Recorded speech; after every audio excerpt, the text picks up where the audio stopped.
Tory education reforms are giving private school pupils a huge additional advantage in the hunt for university places and jobs by allowing them to sit easier GCSEs than the more rigorous exams that are being forced upon state schools, new official figures suggest. Here's a summary of the article. Tory education reforms are giving private school pupils a huge additional advantage in the hunt for university places and jobs by allowing them to sit easier GCSEs than the more rigorous exams that are being forced upon state schools, new official figures suggest.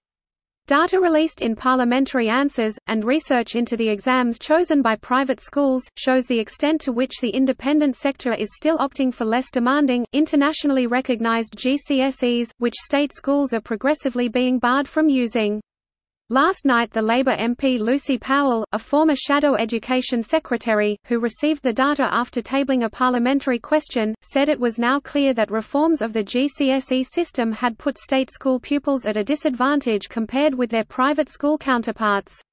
State school pupils have been treated like guinea pigs while many independent schools have gamed the system, insulating their institutions and their pupils against these changes, keeping the easier international GCSEs completely, or waiting for the new GCSEs to bed in before opting to enter their pupils onto these courses, she said.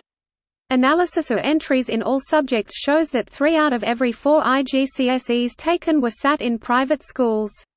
Jeff Barton, General Secretary of the Association of School and College Leaders, said private schools were within their rights to choose the internationally recognized exams, which include coursework, and should not be blamed, but added that the system was incoherent.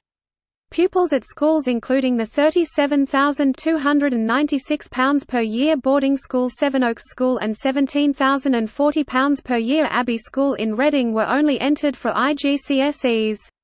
This post received a score of 2,633, with an upvote ratio of 93%. Here are the top comments in response to this article. What? A party made up of private school pupils fucks off the general populace and looks after their own?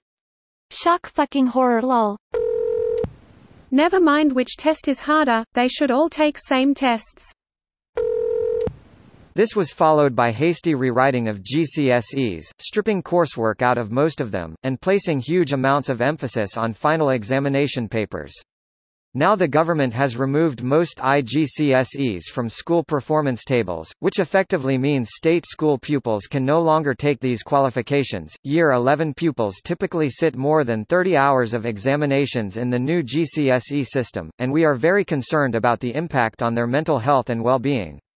Quote, analysis by Powell's Office of GCSEs on offer at top independent schools shows that none of the highest-performing schools puts their pupils in for the full suite of the tough new GCSEs and EBACC subjects.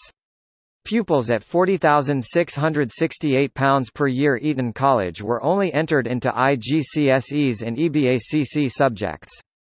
Pupils at schools including the £37,296 per year boarding school Sevenoaks School and £17,040 per year Abbey School in Reading were only entered for IGCSEs. Greater than this was followed by hasty rewriting of GCSEs, stripping coursework out of most of them, and placing huge amounts of emphasis on final examination papers. What the fuck, why? God fucking damn it, in the face of all evidence they just decide to make children's lives worse. I don't understand these people's logic, they make me fucking sick.